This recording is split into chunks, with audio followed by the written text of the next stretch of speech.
Well, we've all seen the ongoing industrial dispute with the New South Wales government over paying conditions. Unions have rallied on the streets in a week of strikes in the state. Today, teachers walk off the job and rail workers strike as they demand better working conditions and increased pay. Joining me live now is the Secretary of the Australian Council of Trade Unions, Sally McManus. Sally, thanks so much for your time. First on the teachers, this is really dragging on now. What do teachers actually want? Well, I mean, this all goes down to the issue of, for them, about it being more than thanks. They've been through the pandemic. They've had a whole review into their sector, and it says that you're not going to attract the teachers that, that state needs unless the pay reflects, the professional values and what's required now in that job. So what they want is a pay rise that makes sure that not just for now keeping up with the cost of living, but means into the future that we can attract the very best quality people into the teaching profession. Much of this is about student ratios as well. You can't find people straight away. I think you'd concede that. But the government can do things that can alleviate pressure in the near future. So what could the government announce today that would stop these strikes? Oh, listen, I'm not in a position to say that. I'm not the negotiator for the teachers' union, so I wouldn't want to be putting that on the table at all. I just say that, where you've got across the board a policy of a 3% pay increase, like clearly whether you're teachers or nurses or any of those workers, that's just not enough to, number one, catch up with what happened for the last 2 years, and number two, to even reflect, where cost of living is. It's half what cost of living increases are at the moment.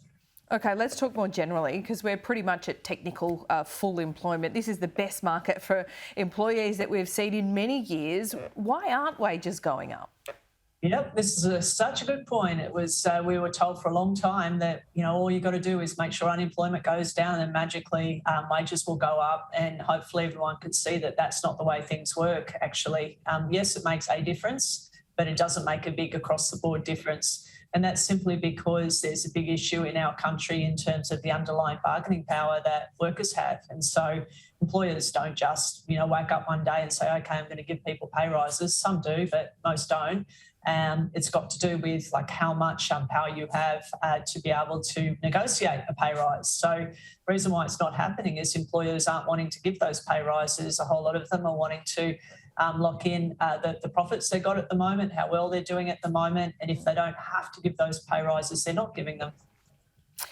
That's big business, but let's talk small business, because is part of the problem here that these small businesses are still trying to claw back, 2 years of lost revenue? Well, with small business, we're in a situation where they're entirely, their recovery and their future prosperity depends on consumer spending. And that's all the locals in the community, working people being able to have money to spend. And where you've got a situation of inflation cutting into people's discretionary spending, that means people stop spending in small businesses. So the future of both working people and small businesses are tied in that way. Yeah. It harms them if we've got less to spend. And so, we've all talked about the dangers of inflation and all of that, but all of that's not been caused by wages, not been caused by wages at all. I mean, I don't think anyone's trying to say even that. It's caused by global issues, and in fact, a lot to do actually with big businesses just passing on those pay rises and not wanting to take any clip at all off their profit margins. Labor has often said, it was a design feature of the previous government, but that design, if you like, is continuing into this term. I know it's only early, but what do you expect Labor to do to fix low wages in this term? Well, I think that you're right that it's a design feature, and that's recognised to be the case, because the problem with low wage growth isn't just a problem this year when inflation's so high. It's actually been a problem now for 9 years. So in order to fix it, the very first thing you've got to do is recognise, OK, what type of wages system do we need for today's economy? Because the system we've got is one that's been locked in for a long period of time that had its genesis back 30 years ago. So what is the alternative, Sally? Yeah, well, these are the discussions we want to have at the Job Summit with employers. There's a lot of options there to consider in terms of making bargaining work for everyone. At the moment, we've got a big problem in that there's only 15% of the workforce that are covered by collective bargaining now. And you've got two engine rooms of wage increases. You've got number one, the annual wage review, which kicks in for all workers from tomorrow, that get it from tomorrow. And then on top of that, you've got bargaining. If you've got bargaining failing, well, of course, that's going to affect the whole economy. So we've got to fix the bargaining system. But you can't have bargaining across the entire employee market, can you? I mean, how can you have bargaining with collective bargaining with small business? It only works to a point. And on that, I mean, I know we're different from the 1970s, but people aren't looking to unions like they used to. Is that on you?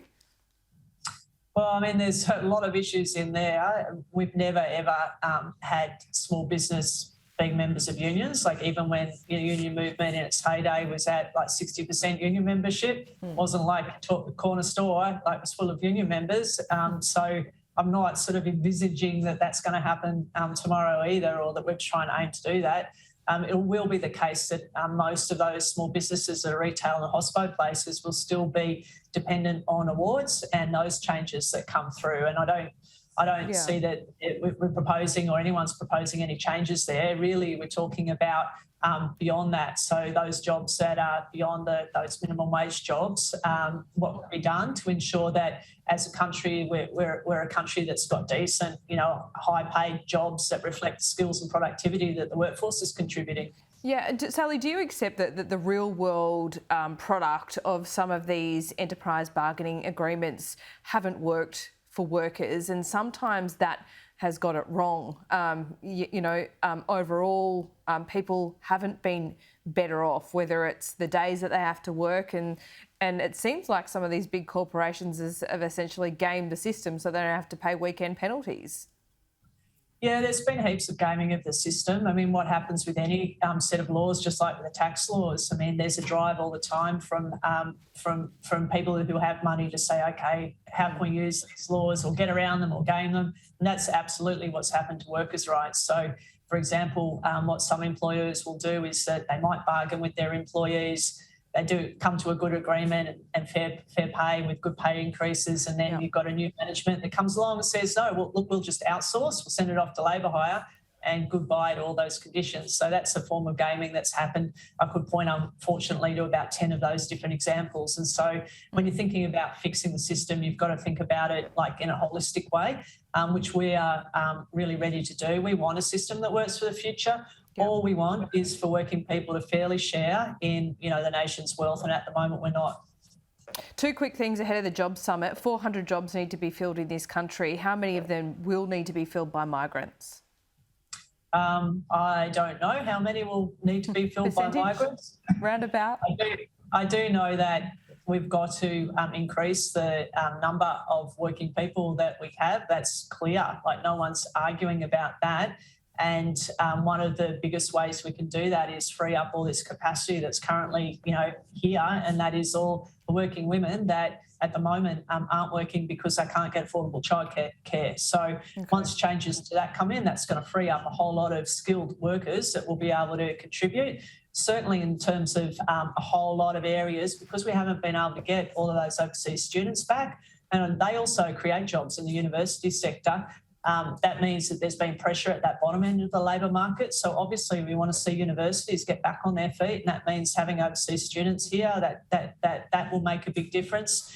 Then we want to make sure that we don't build a system that's based on workers being ripped off and wage theft and exploitation, which unfortunately is the point we got to before. This is an opportunity to make sure that we're bringing people in, we're making sure that it's for proper skills. And secondly, like when we think about migration, it's much better to have a country that's based on permanent migration rather than having a guest worker state, which is where we were turning before. All right, Sally McManus, great to talk to you. We'll speak soon.